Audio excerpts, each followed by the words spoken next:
सारी जितनी विद्याएं थीं वो सब कुछ पलों में, कुछ क्षणों में, कुछ दिनों में ही प्राप्त कर ली राम जी ने। अल्पकाल विद्या सब पाई। गुरुगृह पढ़न गए रघुराई, जाकी सहज श्वास सुरति चारी। जिसकी प्रत्येक सांस में श्रुति स्मृति वेद की ऋचा है, और वह पढ़ने जाए, ये उपदेश हम लोगों के लिए था। जब पढ़ करके वापस आए तो वशिष्ठ विश्वामित्र जी महाराज, जिनके यज्ञ में शूर्पणखा नहीं, ताड़का, सुबाहु और मारीच ये विघ्न डाल रहे थे, और बरसों हो गई थी उपाय सोचते सोचते, लेकिन कोई उपाय नहीं मिल रहा था। एक दिन हताश होकर के उनके मन में ये विचार आया कि ये बिना भगवान की कृपा के ये इनका विनाश, दुर्गुणों का विनाश, निशाचरों का विनाश नहीं होगा। बहुत से लोग ये कहते हैं ना कि भाई ज्यादा ये पूजा पाठ करवी थी, रामायण गीता पढ़वी थी, काहे रो, अच्छे कर्म करो। कुछ लोगों का ऐसा मानना रहता है, और भगवान ने बीच में लावे की क्या जरूरत है, जैसे कर्म करोगे वैसा फल मिलेगा, ऐसा कुछ लोगों का मानना रहता है। लेकिन भैयाओ, यदि भगवान का बिना भगवान के सहारे से जो तुम कर्म करोगे, वह कर्म हमको अहंकार प्रदान कर देगा। उस कर्म का कोई धनाधोरी नहीं रहेगा, उस कर्ता का कोई धनाधोरी नहीं रहेगा, वो अनाथ रहता है व्यक्ति। और ये बात विश्वामित्र जी ने स्वीकार करी है। विश्वामित्र जी ने कहा कि मैं कितने भी कर्म करूं, लेकिन मैं हूं तो अनाथ, और जब तक भगवान की कृपा नहीं होगी। गाधे तनय मन चिंता व्यापी,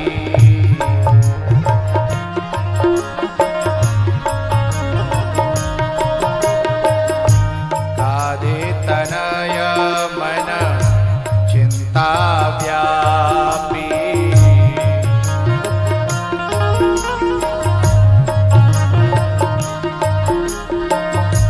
हरि वेणु मरहीन निश्चर पापी,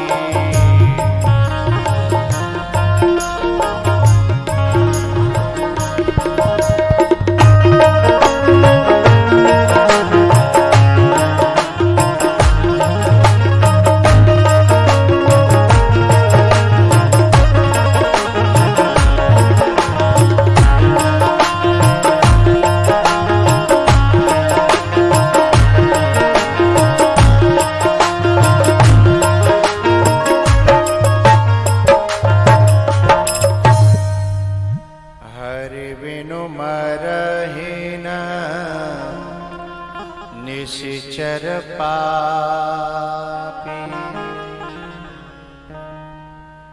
विश्वामित्र जी महाराज सीधे चल पड़े हैं अयोध्या की तरफ, और अयोध्या में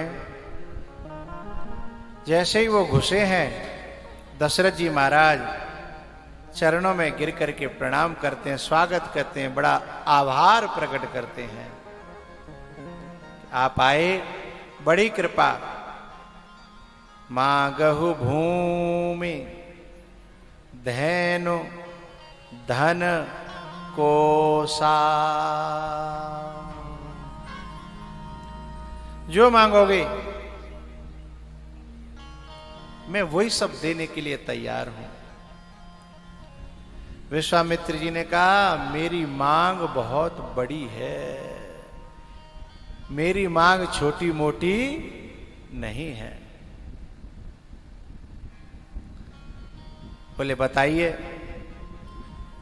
बोले आप अपनी छाती पर हाथ रख लीजिए, कहीं ऐसा न हो कि मैं मांगू और आपको अटैक आ जाए।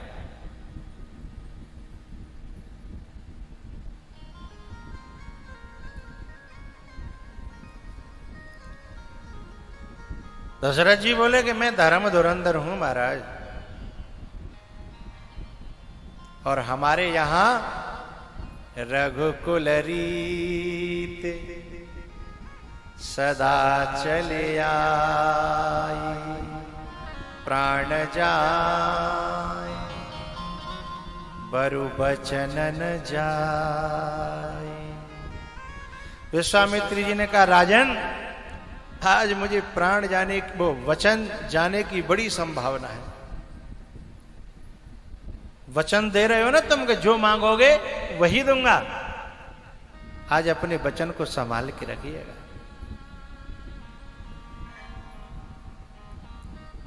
अरे तुम ऐसी बात कर रहे हो, आप कह के तो देखो। और जब विश्वामित्र जी ने अपनी बात रखी कि अनुज समेत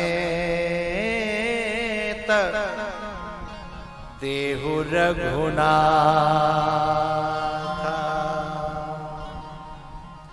अनुज समेत देहु रघुनाथ,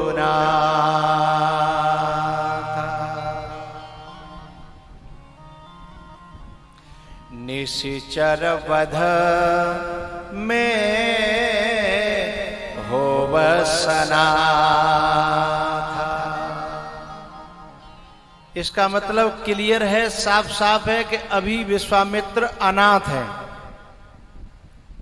क्या कह रहे हैं कि इन निश्चरों का वध हो जाएगा तो मैं क्या हो जाऊंगा? सनाथ। अभी मैं हूं अनाथ। अनुज समेत देहु रघुनाथ,